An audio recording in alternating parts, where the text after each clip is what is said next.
修了15年变箱，终于在变箱的壳体上看到了这几个英文字母 ，Made in China。今天这款车子，我敢说啊，全网没有任何人修过，今天我也是第一回修，但是能搞定。对，这个车子在行驶当中60码以下，不管是加油还是踩刹车的时候，都会产生咯噔咯噔咯噔咯噔的响声。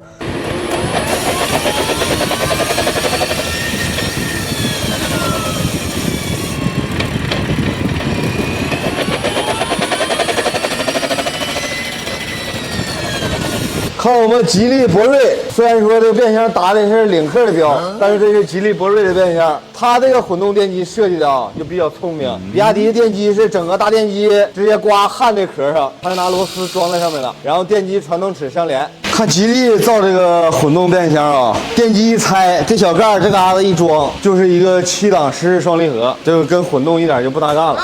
最新研制双离合，湿式的带2个分离轴承。中国人的脑子啊，绝对是世界最聪明的。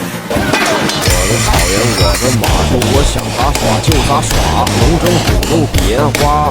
这个国产车啊，跑了10万公里，半轴他妈锈死了，打不开来了，得用清洗剂泡一泡，回机泡一泡。